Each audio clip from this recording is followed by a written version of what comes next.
WWE के इतिहास में कई शानदार मैचेस हुए हैं। रेसलमेनिया 30 में स्टोन कोल्ड स्टीव ऑस्टिन और ब्रेट हार्ट के मैच से लेकर रेसलमेनिया 25 में द अंडरटेकर और शॉन माइकल्स के मैच तक, ये सभी मैचेस फैन को बहुत पसंद आए हैं। लेकिन ऐसे भी कुछ मैचेस हुए हैं जो बहुत शानदार हुए थे, लेकिन उनके बारे में कोई बात नहीं करता और उन मैचेस की तारीफ होनी ही चाहिए। जहां हम बात करेंगे 10 शानदार डब्ल्यूडब्ल्यूई मैचेस की जिनके बारे में कभी कोई बात नहीं करता।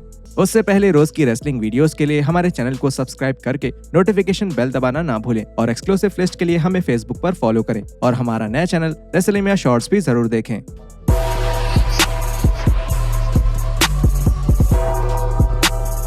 Number 10, the Undertaker versus triple H, WrestleMania 17।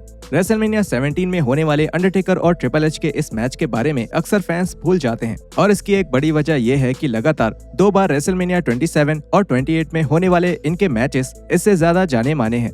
लेकिन इसका ये मतलब नहीं है कि उनका रेसलमेनिया 17 का मैच शानदार नहीं था, क्योंकि वो था और इस मैच ने डब्ल्यूडब्ल्यूई के सबसे बड़े पे पर व्यू इवेंट को बेशक और ऊंचा उठाया है। ये मैच देखने से ही पता चलता है कि अंडरटेकर और ट्रिपल एच दोनों ही शो के लिए सब कुछ करने के लिए तैयार थे। अब ये तो चर्चा का मुद्दा है कि वो ऐसा कर पाए या नहीं। अगर ये मैच ऐसे कार्ड पर होता जिसमें TLC 2 और stone cold versus the rock जैसे क्लासिक मैचेस नहीं होते, तब शायद अंडरटेकर और ट्रिपल एच के इस पहले रेसलमेनिया मैच को लोग ज्यादा याद रखते। Number 9, Christian versus Jack Rider, ECW 2009। हो सकता है कि जिन फैंस ने 2009 के ECW में क्रिश्चियन और जैक राइडर का ये मैच नहीं देखा है, वो ये सवाल करेंगे कि आखिर ये मैच इस लिस्ट में क्यों डाला गया है। लेकिन वो फैंस जिन्होंने ये मैच देखा है, वो ये जानते हैं कि ये कितना खास है। ये मैच ECW के 22 सितंबर 2009 वाले एडिशन में हुआ था और इस मैच से पहले दुनिया का हर एक फैन ये सोच रहा था कि राइडर एक कच्चे रेसलर हैं। लेकिन जब ये मैच शुरू हुआ तब फैंस को एहसास हुआ कि राइडर में कुछ खास बात थी। ये एक ऐसा समय था जब क्रिश्चियन को ECW का चेहरा होने पर बहुत गर्व होता था और वो हर रेसलर को बढ़ावा देना चाहते थे जिनको वो आगे कर सकते थे। ये मैच बहुत शानदार था और इस मैच ने दोनों ही रेसलर्स के टैलेंट्स को अच्छी तरह दिखाया। Number 8, Cody Rhodes versus Rey Mysterio, WrestleMania 27। WrestleMania 27 को सबसे खराब मेनिया इवेंट्स में से एक माना जाता है, लेकिन इस इवेंट के मैच कार्ड पर 1-2 हाइलाइट्स जरूर थे और रे मिस्टीरियो और कोडी रोड्स का एक मैच उनमें से एक था। अपने रेसलमेनिया मैच से पहले रोड्स और मिस्टीरियो की एक मजबूत स्टोरी लाइन थी जो पिछले कई महीनों से बनाई जा रही थी। रोड्स एक पागल सरफिरा इंसान था जो मिस्टीरियो से अपनी नाक टूटने का बदला लेना चाहता था और रिंग में इन दोनों की साझेदारी भी कमाल की थी। और जब रोड्स ने मिस्टीरियो को हराकर अपने करियर का एक मुकाम हासिल किया, तब सबको ये काफी पसंद आया। ये एक शर्म की बात है कि ये मैच एक बहुत बुरे पे पर व्यू इवेंट में हुआ था, क्योंकि इस मैच की और ज्यादा तारीफ होनी चाहिए थी। Number 7, the shield versus the new day, survivor series 2017। The shield और न्यू डे का सर्वाइवर सीरीज 2017 वाला मैच ऐसा लगता है जैसे ये किसी और ही दुनिया में हुआ था, क्योंकि ये मानना बहुत मुश्किल है कि ये ड्रीम मैच असल में हो चुका है। ये मैच एक पे पर व्यू कार्ड पर सबसे अलग दिख रहा था और इस मैच को नजरअंदाज करने की इकलौती वजह शायद ये है कि इस मैच का ज्यादा focus raw versus SmackDown story line पर था, न कि इस बात पर कि डब्ल्यूडब्ल्यूई के 2 सबसे बेहतरीन टीम्स पहली बार एक दूसरे के खिलाफ रिंग में खड़ी थीं। लेकिन जो भी हो, इसकी वजह से ये नहीं भूलना चाहिए कि ये एक शानदार मैच था जिसमें 6 बेहतरीन रेसलर्स एक दूसरे का सामना कर रहे थे।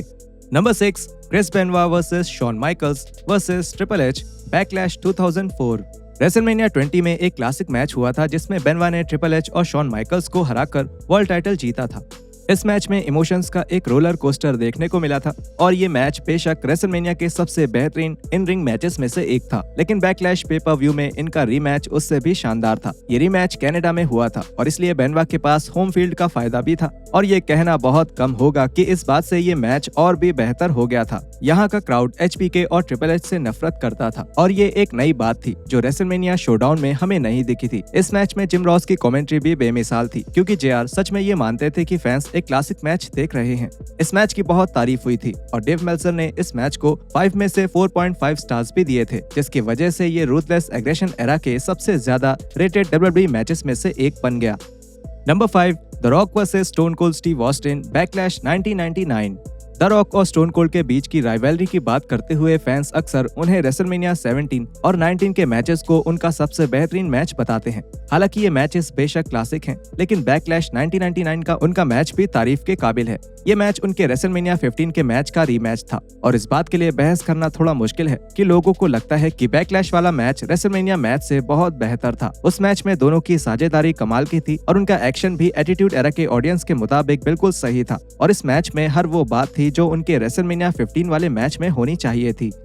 Number 4, dean Ambrose versus triple H road block 2016। जब ये अनाउंस किया गया कि 2016 के रोड ब्लॉक पेपर व्यू में मेन इवेंट में ट्रिपल एच और एम्ब्रोस का मैच होगा, तब फैंस को पता नहीं था कि उन्हें क्या उम्मीद रखनी चाहिए। फैंस सोच में थे कि एम्ब्रोस और ट्रिपल एच की साझेदारी कैसी होगी और कुछ लोगों को तो इस मैच से कोई उम्मीद ही नहीं थी। लेकिन ट्रिपल एच और एम्ब्रोस ने 2016 के सबसे शानदार मैचेस में से एक मैच किया। उन दोनों की साझेदारी बहुत अच्छी थी और उनके स्टाइल्स भी एक दूसरे के साथ रिंग में अच्छे दिख रहे थे।